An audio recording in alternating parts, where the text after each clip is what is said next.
Bonjour tout le monde. Bienvenue à la dernière séance de l'11e édition du colloque de la Fondation Trudeau. Ça me fait plaisir de vous voir cet après-midi.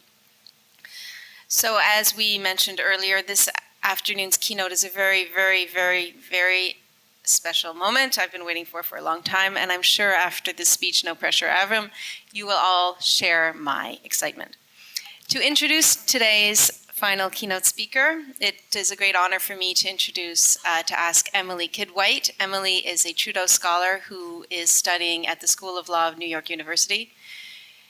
I remember Emily's interview as a scholar. The scholarship process at the Trudeau Foundation is an extremely competitive process. I think that year we went from 256 scholarship applications to 25 interviews, and we chose 14 people. And there's always some horse trading going on, but there was no horse trading when it came to Emily. She blew everybody right out of the water. And in fact, I believe, Emily, on your committee was Kathleen Mahoney, who is one of Canada's foremost human rights lawyers, and how unfair to put you on that committee, really. But Emily aced it, and so I'm very, very pleased to welcome Emily, who will introduce our speaker to you. Thank you.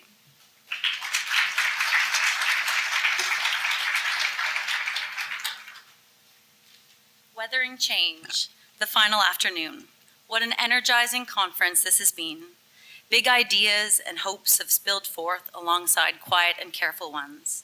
I'm certain you, like me, won't soon forget Zipporah's answer to a question about joy, her response detailing a vision about Canada's leadership potential on sustainability issues finally realized. When faced with the evidence together, we felt exasperation and despair, exhilaration, and I think a measure of hope. Proust believed that stirred emotions could generate geological upheavals of thought. It's a fine phrase, and I think it echoes well the ethos of this conference gathering and its desire to construct new ways of seeing and of understanding. It would be impossible to leave the past few days without feeling the pressure of the central questions posed here on the stage, from the floor and in the break rooms and across the dinner tables. And so, from Grandmother Pauline Shirt's wise welcome and Chad Briggs's astute analytics onwards, we felt the gravity of the central questions of the what and the how and the where and the when on climate issue and sustainability. And in the final moments of the conference, we might now feel ready to turn once more to the questions of the who. And for this, we have a most able guide. It is a very happy task to introduce Avram Lazar. With experience in government, industry, and the NGO sector, he is uniquely suited to craft conversations and to drive issues. He is also a passionate conservationist. Avram served as the Assistant Deputy Minister of Environment Canada and also in Human Resources Development Canada. He has also held a number of senior policy positions in the Departments of Justice and Agriculture and in the Public Service Commission of Canada. Avram served as the chairperson of the Committee of the Whole of the Second UN Conference of the Parties to the Convention on Biological Diversity. He later served as the president and CEO of the Forest Products Association of Canada, and in this capacity played an instrumental role in the creation of the Boreal Forest Agreement, signed in 2010 by 7 environmental organizations and the Forest Products Association of Canada and its 18 member companies. The agreement applies to more than 73 million hectares of boreal forest and set a new global precedent. It also resulted in the immediate suspension of logging operations on almost 29 million hectares of boreal forest, which represents virtually all of the boreal caribou habitat within the company's operating area. Just last year, Avram played a very pivotal role in launching the Global Salmon Initiative. Immediately lauded as a global best practice, the Global Salmon Initiative is an agreement by 15 CEOs of the largest salmon farm companies, representing 70% of the world's supply, to certify 100% of their farms to the Aquaculture Stewardship Council Salmon Standard by 2020. It's an astonishing development and has been described as the new model of pre-competitive competition. The World Wildlife Fund welcomed the initiative as, and I quote, a total game changer, set to create dramatic reductions in the environmental and social impacts of producing one of the world's most popular farmed fishes. As you can see, Avram is a man who can bring all sides to the table and keep their eyes fixed on a collective goal. He is here today to address us on the lost connections between climate and consciousness, between character and conservation. And so now I'm just getting wound up, so it seems the perfect time to leave you. Will you join me in welcoming Avram Lazar? Thank you.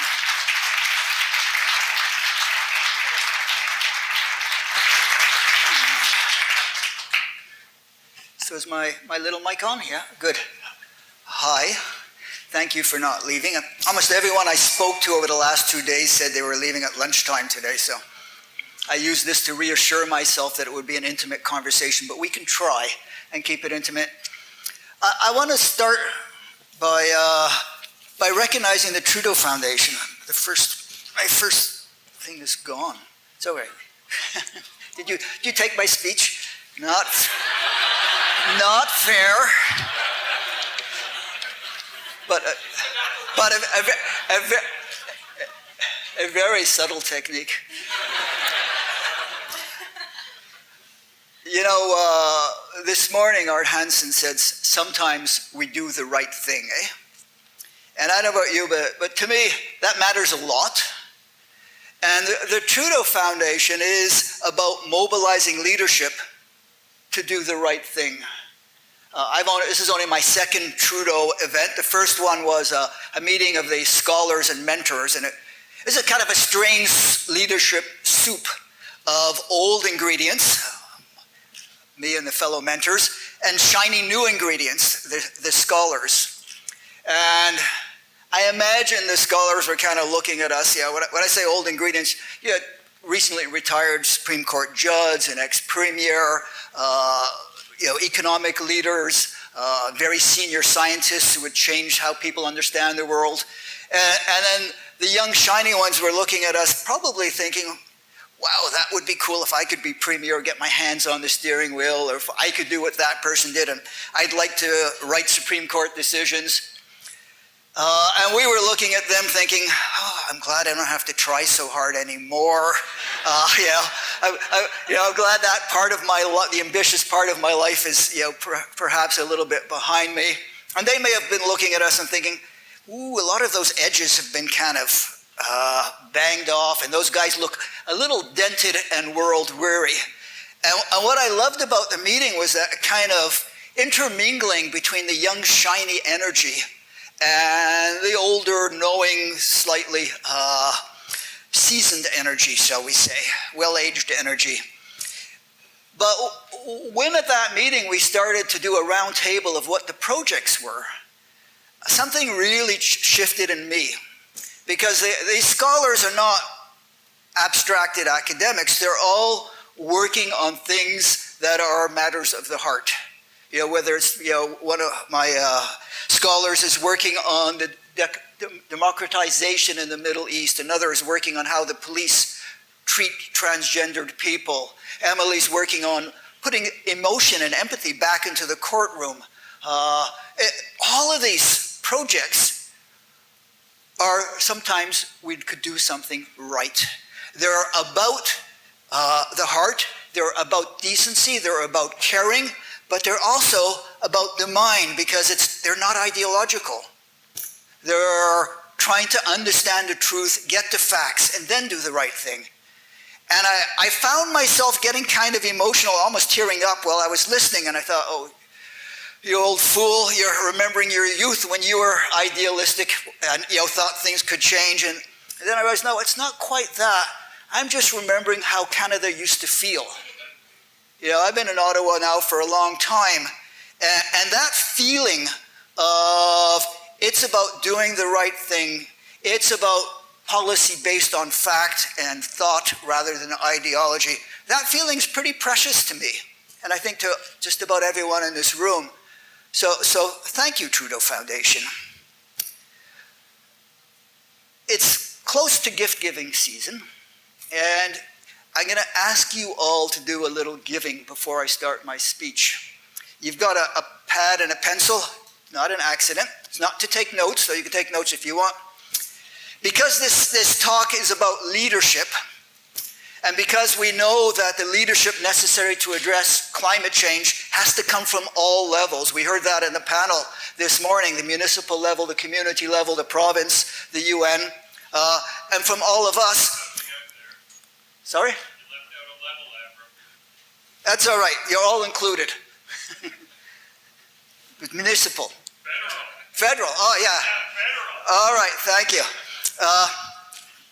Because it involves all of us, I thought it would be nice if you could take a moment and write on this piece of paper, my leadership gift is.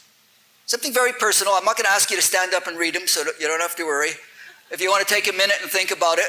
But we've all got different gifts. And where is your leadership gift? Write it down. You can wrap the present by folding the piece of paper and putting it away for the rest, and we'll come back. We'll unwrap our presents a little later.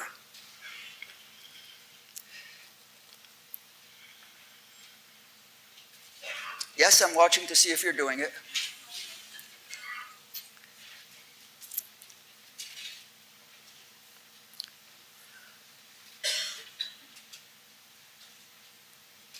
Thank you.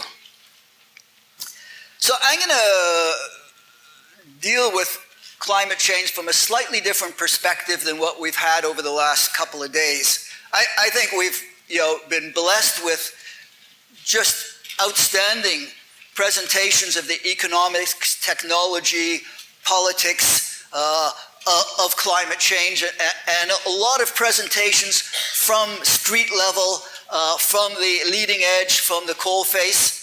And I'd like to take a couple steps back and think about climate change from a little bit of a distance, but also think about climate change as a human phenomena. What if climate change was something that we humans do? And what does it tell us about ourselves? And of course, where, because leadership has to be something humans do, where from within ourselves can the leadership come? And I'm going to try and make 3 points. The first is that the Gordian knot that is solving climate change has many, of course, threads, as Gordian knots do. A denial thread, a technology thread, a political and economic thread. But my central thesis is that the center of the Gordian knot to solve climate change is a social thread.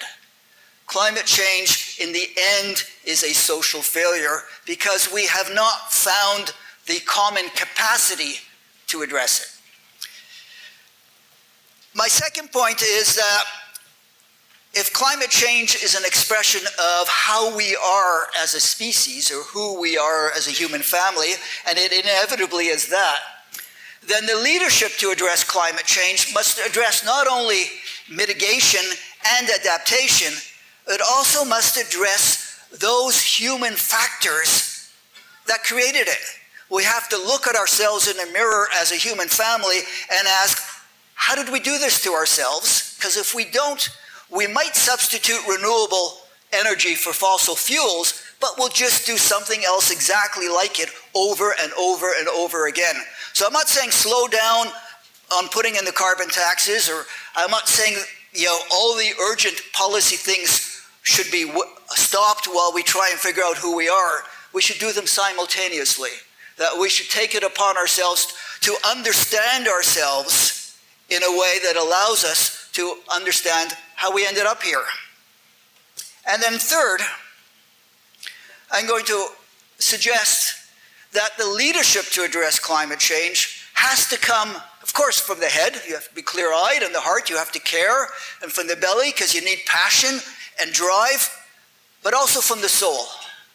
That addressing climate change must be informed by our spiritual nature, by our sense of reverence, by a deep down knowing that we are not separate from nature, the planet, or each other. Because I think we ended up here because of our difficulty we have of accepting that we are all together in this place. So I was asked, I work with all kinds of industries, and I was asked by an executive in the salmon industry over dinner, sort of confidentially, I know, Avram, you're a greenie, but tell me, what are the chances that climate change is really a natural phenomenon? And I said 100% if you accept humans are part of nature. I mean, we are a natural, and this idea that somehow or other it's not a natural phenomena is really creating a distance between us and our specieshood.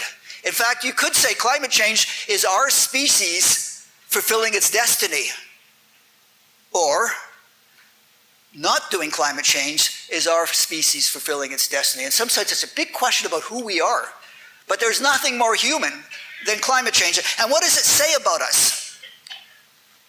Well, you could say that climate change says we're kind of a foolish species. I mean, we are hurtling at an exponential rate towards more ice storms, floods, droughts, huge shifts in our nest. It's not so very clever. You could say climate change says that we are a callous species because we are visiting upon our children a nest, a holding which will not be as comfortable as the one that we enjoyed. We could say it's callous because we're willing to send waves to drown small islands, and we could also say that climate change demonstrates that we are kind of young souls. If you take a science fiction view of things, which I don't, but it's not a bad metaphor, that if there was sort of a founder species up there, they would look at us and say, those poor young humans, they haven't quite grown up yet. They've got maturing to do. Look what they're doing to themselves. So, and of course, all those things are true about us, but they're only a little part of the truth, and I want to unpack them a little bit. So let's start with the foolishness, the cognitive domain. It's true that climate change comes from a space in which we are simultaneously brilliant and stupid. I mean, it's brilliant to create all this infrastructure, all these machines, all this technology, these buildings and whatnot, and it's kind of stupid to do it in a way in which we harm ourselves. Einstein said about foolishness, and he said that the critical difference between genius and stupidity is that genius has limits. And climate change is one of many Einstein's theorems that gets proven after his death. Is this a cognitive problem? And of course, some people say, well, we're not capable of seeing the future. Actually, I don't believe that. I think we're not capable of being in the present. Humans are always in the future. And it's not a new phenomena, forward planning. The Great Wall of China, the pyramids, they're all manifestations of. But certain types of futures we have difficulty with. Others are saying, and here I agree, it's a problem with the difficulty of thinking in systems. The way the human brain works is to try and isolate cause and effect. Because otherwise, the world doesn't work in cause and effect. The world works in webs of causes and webs of effect. Everything's connected and they all interact. But you can't make decisions or think with that degree of complexity. So our brains are wired to try and isolate independent and dependent variable cause and effect, and even all of science is based upon that. The trouble with that is if you try and deal with an issue which is intrinsically systemic, the tendency is to take a narrow slice and pretend that's the issue. And a lot of the untoward effects of Kyoto are a result of solutions that are trying to take narrow slices. So there is a thinking deficit in that we are not well wired for systemic things, and we always kind of try and regress back to a manageable slice of reality to think about.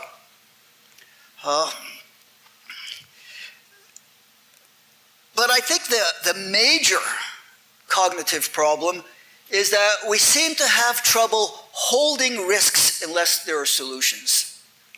And there's been research, quite a bit of good cognitive research, to show that if you give people a problem which is threatening, and you tell them how it can be solved, and then you ask them how real is this problem, if there's a solution, it's quite real, and if there's no solution, it's not real. And I think part of the denial mechanism is not that people don't believe the science. there's a great human tendency to say, can't hear you, can't see you, if you're telling them something really bad is going to happen, and by the way, I'm not quite certain how to get out of it. And we've seen this play a lot during the conference. You'll notice all the climate change pros are always very careful to say, there's hope, there's a pathway. Even Tsipora, who in private is not quite as optimistic as she is in public, even all the professionals are always saying, don't worry, we'll take you by the hand, step by step we can solve this. It's true that China's going to go to some gazillion tons, but it's a great first step. We're on the path. This is absolutely essential, because if we don't create a sense of possibility, what happens is people just shut down. And all I am saying is, let's choose to create a sense of possibility. There's also motivational theory, which shows that the likelihood of someone doing something depends, it's a multiplicative function of how much they want it and how likely it is action will get it for you.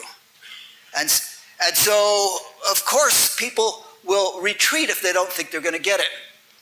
And this is an old problem. I mean, well, think of Malthus. I don't know if everybody knows Malthus, but Malthus was the first major economist to say there are limits to growth. And of course, he's been saying this over and over again. He's been dead a long time, but about once a decade, he knocks off the top of the coffin and comes, I told you so, there are limits to growth. And we humans always find a way of proving him wrong by coming up with an innovation or fixing something up. In fact, or you can think of hockey, with Malthus, with his hockey stick, which is the exponential curve of pollutant growth, and then maybe Moore from Moore's Law with his hockey stick of the exponential growth of innovation. But maybe, now this is Trudeau Foundation, let's make it a boxing ring.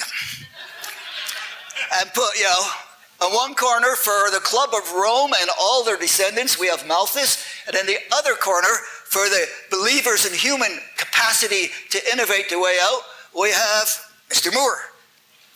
And over history, Moore has smashed Malthus. Not because Malthus was wrong, but because humans have acted. And people take the wrong message from we've always figured it out to think that, okay, we've always figured out it's going to happen. But in this case, it may not happen because it's not technology we lack. It's the capacity to act in common. The reason why people are scared that we won't win this, the reason why many of us have a deep skepticism about whether we'll find our way out of it, is not that we haven't got the technology. All the technology necessary is there or will be invented in a very short while. It's not an issue. Not because we haven't got the capital, not because we haven't got the science. It's the real doubt is whether or not we can find a way of getting our global act together. So let's go away from the cognitive and to the social. The issue of the commons is central. Now, I assume you all know, but I'll just rehearse what a commons is. Commons is when, regardless of how much you pollute, everyone, not you, shares the result. Every greenhouse gas, if I produce greenhouse gases, everyone gets the impact. If I reduce, everyone gets the benefit. There's no individual causation. Think of it in terms of dieting. Let's say that you wanted to go on a diet, and if you didn't eat, for every time you passed by ice cream, the whole world got the benefit of the calories instead of you. You'd be sneaking down to the fridge every night and going for the Haagen-Dazs, because you know that what you are taking in as calories is being shared by everyone. And unless everyone diets, no one loses weight. This is not good psychology, and this is a really hard thing to do. The commons is very, very hard, because as individuals, we are wired a little self-preservation, a little self-gratification, a little bit selfish. And to give up for yourself, for the common good, when you're not quite certain anybody else is going to do it, and when you've got evidence that they're not doing it, you begin to wonder, should I do it? And that's the center of the Gordian knot. the commons. I mean, we have a solution for this selfishness. It's called communities, where you subjugate your gratification for the community's gratification. And it works really well. But what is the fundamental drive of tribalism? It's basically to screw over other tribes. That's what it was created for, to create a collective sense of purpose and advantage. And so from the dawn of human history, people have been clanning up together in a competitive way.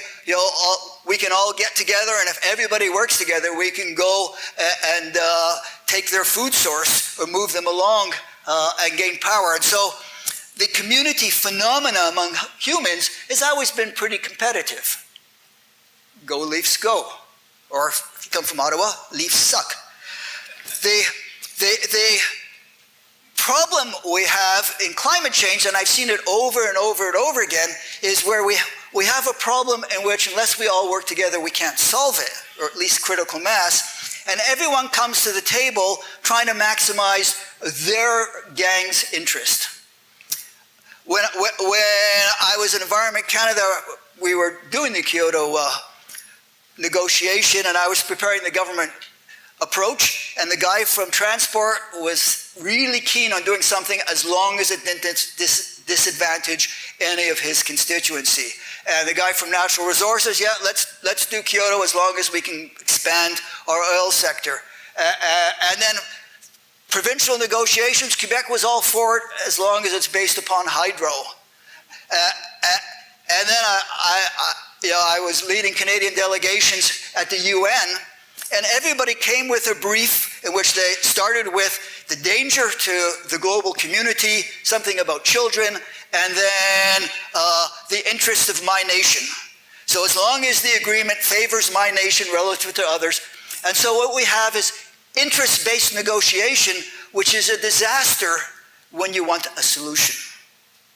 No one, when I was in the government, was trying to find out how do you grow the economy and reduce carbon. Everyone was trying to find out how do you win for your minister. And at the UN, the general approach is, yes, let's deal with climate change as long as there's relative advantage for my gang. So this international negotiation as opposed to global problem solving is what we're facing. And it is solvable. There is research done on how do you move people, because this interest-based, thinking about what I want out of the discussion, is very natural. As humans, we're wired to do it.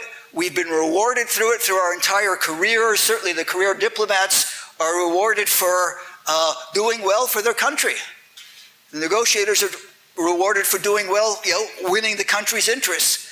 And so people are almost trained against, away from what's necessary, which is turning this into a shared-sum game in which we all...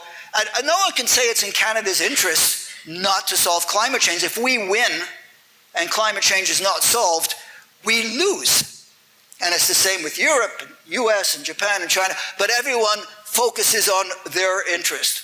There's research done in MIT, Massachusetts Institute of Technology, so it's technical research on the social technology to move people from egocentric negotiation to ecocentric negotiation, in which you actually start thinking about the needs of the whole, and you become responsible not for winning your side of it, but for actually working together in a solution. And one of the things I love about that research is it doesn't assume it's just about being nice. It works from the premise that you've got to learn the technique of doing this. It doesn't come absolutely naturally. We used it a lot when we were doing the Boreal Agreement, and I actually have come to believe in it. At the UN, though, you need the way of doing it, but there's also a question of, will we have the cry? Will we have the cry from civil society to do it? And you know, as citizens, so far, we have not done very well. We have not elected governments that have put the environment at the top of the agenda. And we have to ask ourselves why. I mean, I know we like to beat up on industry, but frankly, it's almost childish to choose a boogeyman to say it's, you know, it's those bad guys. If those oil sands guys would just clean up their act, it's not going to work it. It's the demand side. It's like saying you can clean up drugs by stopping the poppy growers. It never works. It's the reduction in supply that's necessary. And government's job is to set things up with carbon taxes and all of that, because government's there to speak for the commons, to act on the commons. And so one of the big questions we really should be focusing on is, how do we put this to the top of the political agenda? I have my own fantasy. I'll call it a fantasy because it's somewhere between a plan and a wish, which is that we're going to have an environmental spring. You know, the internet is an interesting medium, and we all have our theories of what it says. And you know, I'm of an age where Marshall McLuhan still is predominant thought leader. McLuhan said that the medium is the message, and by that he did not mean the medium is the message. He meant that the way the medium changes you as a user is the big impact.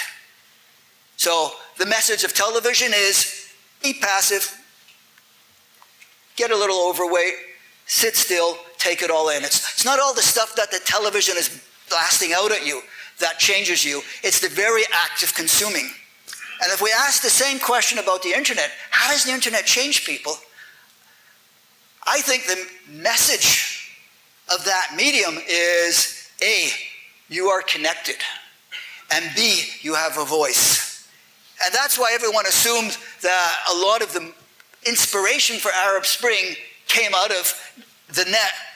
And I think we will have an environmental spring. I think we will rise up through the net as a global population and say, save our commons. And we will say it in a way just like the Danish minister said, I couldn't resist it. We will say it in a way in which our leaders can't resist it. And at that point, we're going to have to be able to use the technology that Sharma developed of how to do ecocentric rather than egocentric problem solving rather than negotiating discussions. So talked a little bit about the cognitive and a little bit about the social. Maybe I'll talk, I said there were three questions. One, are we foolish? And the answer is, well, in particular ways, but are we callous? In particular ways, but it's not the whole story. The third question was, are we young souls? Are we just maybe not mature enough? And maybe I'll just talk, I mean, a lot of things we could talk about there, but maybe two. I want to talk a little bit about consuming. I know you're not supposed to talk about consumption. It's, you know, shh, don't say you won't be able to have a third car. You're just going to run it on a hydrogen fuel cell. It's okay. Don't mention that. The truth is that we are going to have to address climate change in the medium term by improving the eco-efficiency of everything we produce. So yes, electric cars and hydrogen cells and renewable energy and all of that. But it's worth being honest with ourselves that part of the problem is that we've got a consumption mistake. Let me explain. Why do we buy all this stuff? I mean, I got a Zegna cashmere jacket, so I'm no innocent here. Why do we buy all this stuff? It's to feel better. I don't need this jacket to be warm. I don't need a closet full of clothes. I don't need a car that's sort of like a codpiece on wheels for transportation. I don't need 3 pair of cross-country skis. I could probably manage with one. I don't need as many rooms in my house as I have. I imagine it's similar for all of us. The reason why we buy all this stuff is not to be fed, clothed, or warm. It's because there's a piece of us that feels it needs it for meaning, for status. I mean, deep down, we all have a sense of lack that we're not enough, we're not important enough, we're not meaningful enough, we don't have enough power. And we fill those lacks we're like dumb squirrels who, instead of getting enough nuts for the winter, we build this huge pile of nuts that we couldn't possibly use. That's what instead of building a little nest, we build nests right across all the trees. And if it worked, okay, but it doesn't. If you sit in on any therapist session, there'll be nobody saying, I got the Porsche and life feels good.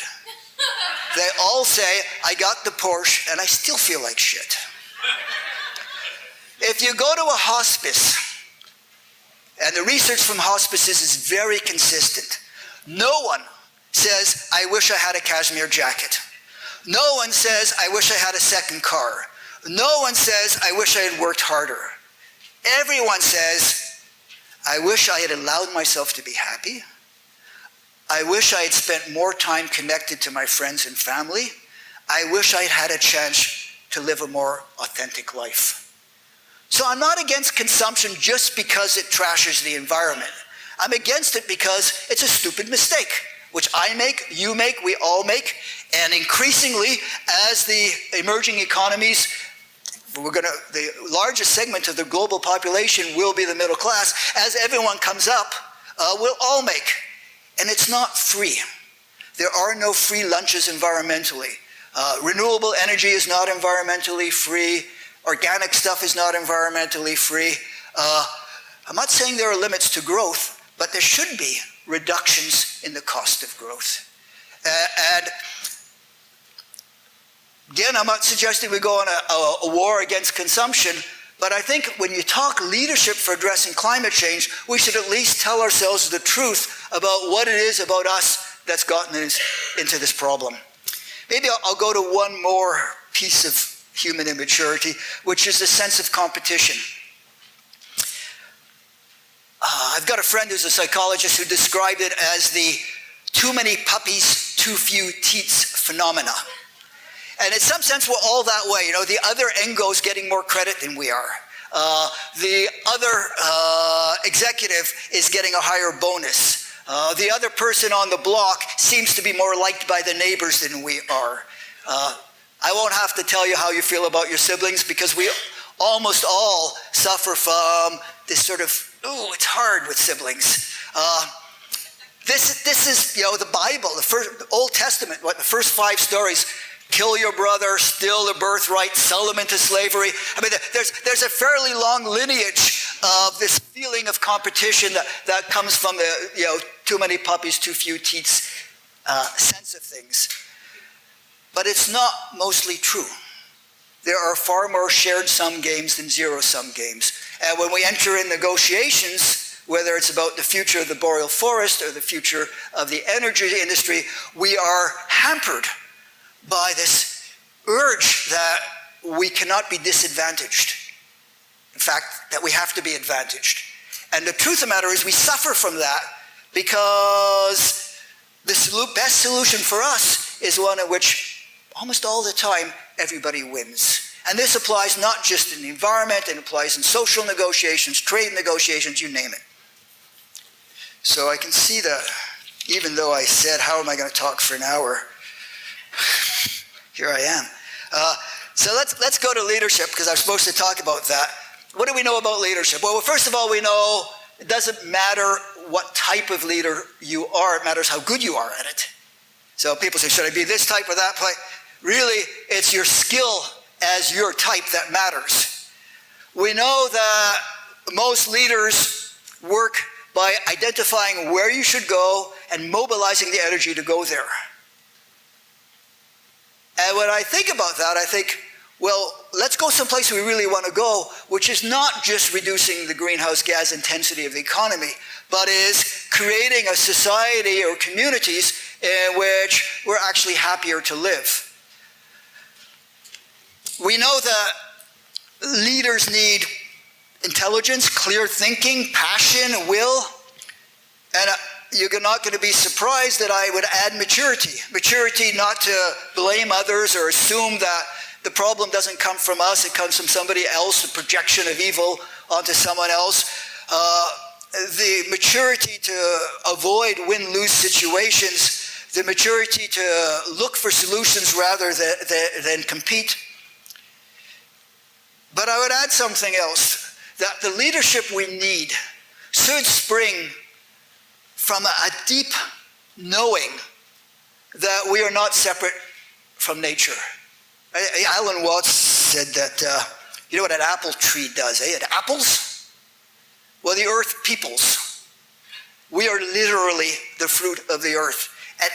And you know that inside, because when you go for a walk in the woods, or when you see a rustling tree, or when you see a movie of animals in the wild, part of you is pleased. And that pleasure comes from deep inside of knowing that we are connected.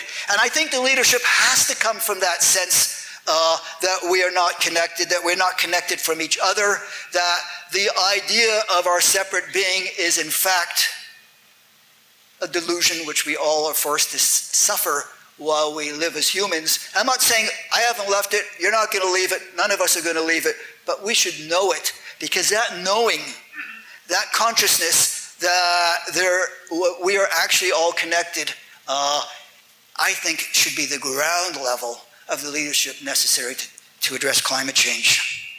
Thank you.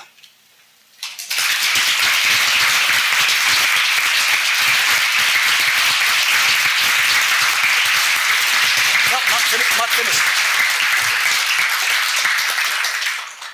So now unwrap your present.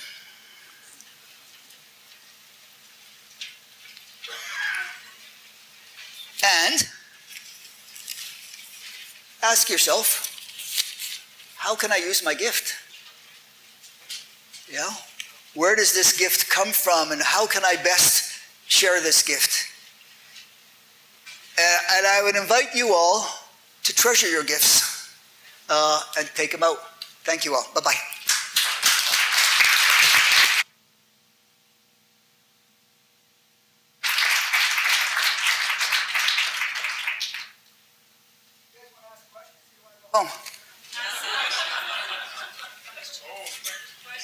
Questions? Okay, ask a question. Can we talk about our gifts? Pardon? Can we talk about our gifts? Yes, yeah, please, come on. Anywhere you want. Maybe go to that mic. All right, okay.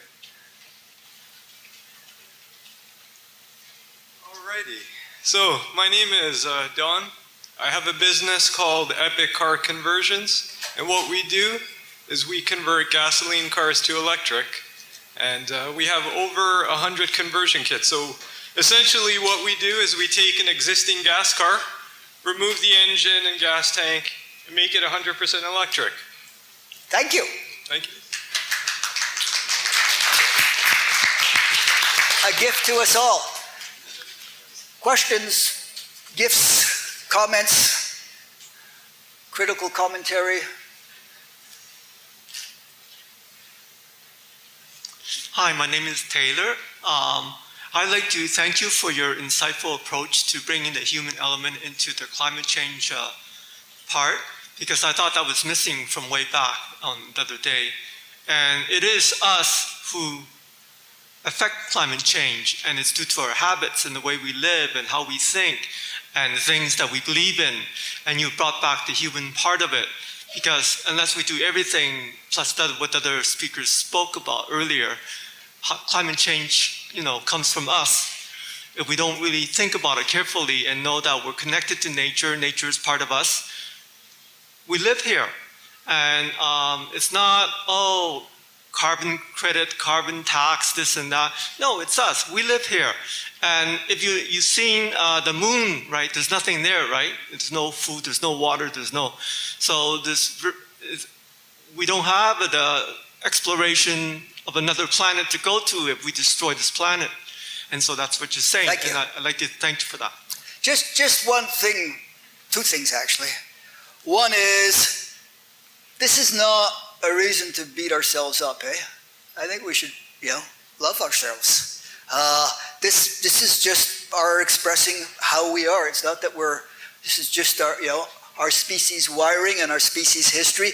And it's not just how we are, it's also It's about what we can become, which we've been doing for many generations.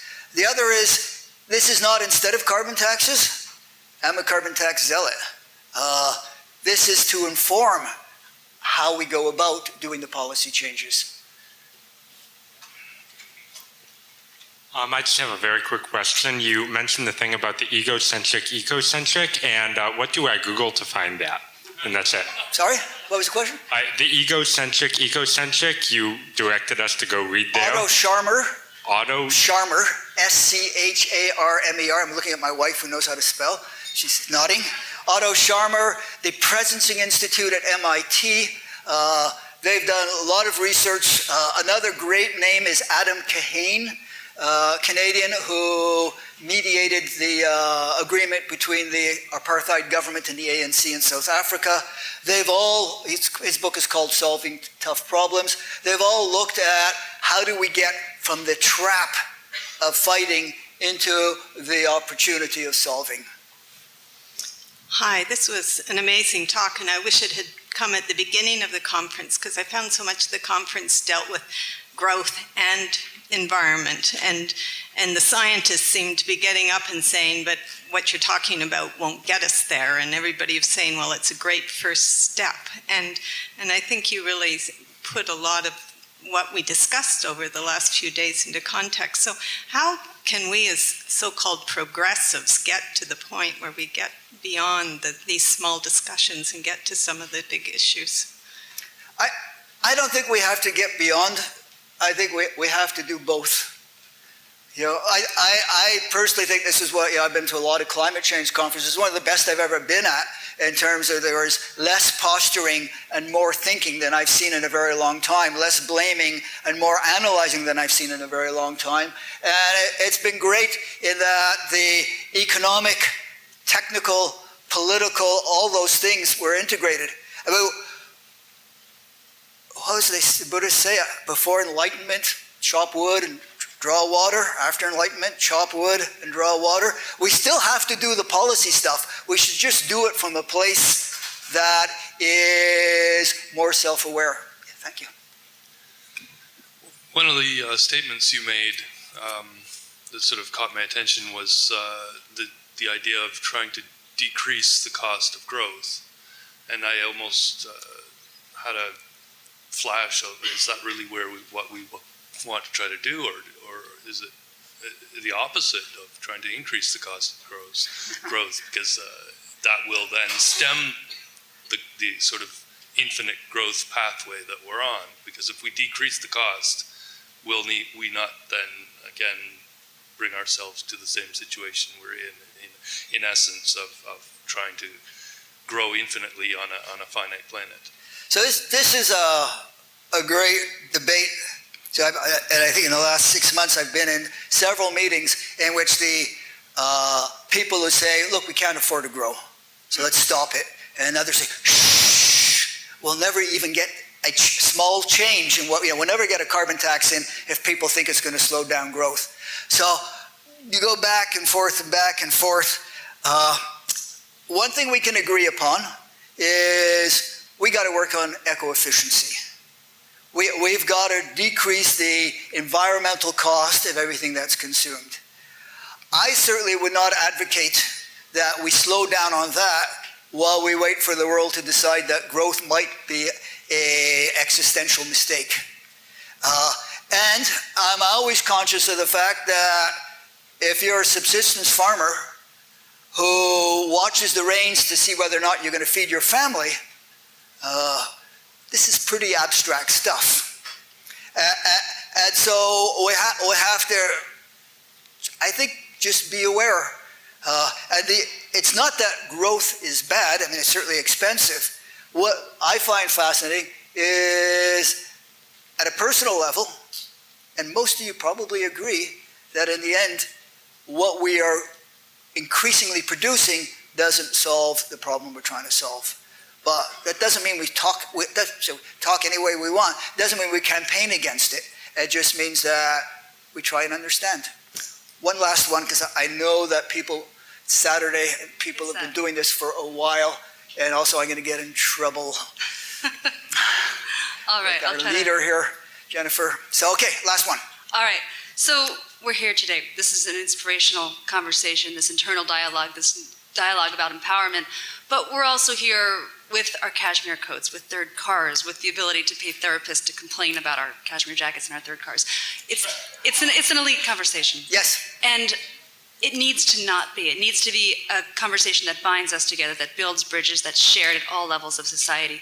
And I want to know how you envision that. How can we turn this into a dialogue that is understood at all levels within our society, here in Canada, within different parts of the world where this growth is going to be the greatest thing? How can we talk about this to people with real need, people who live in abject poverty, who live in insecurity? How can we make this a common good in the real nature of the term? I'll go back to the podium.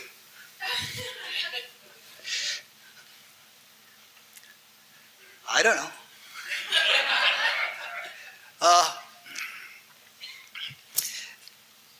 It's happening now. It's happening in many places by many people. The conversation about development that meets human needs as opposed to development that meets, that is ignorant of human needs. It's happening every day, many places. The securing of land rights for local people, the securing of First Nations rights and land, the movement of people out of poverty. Everybody's doing it. I mean, it's not all that's happening, but there's so much of it happening. The rhetoric at the UN is very close to that. If you actually read the text, it's very close to what we would embrace in our hearts. I think the next step is not more stuff at the grassroots, though we can't have too much of that. The next step is actually translating that to the government level. And for that, I think we have to speak out, both with our voices and our voting, and do our thing. So that's a long-winded, I don't know. Thank you all. Morris, close the conference.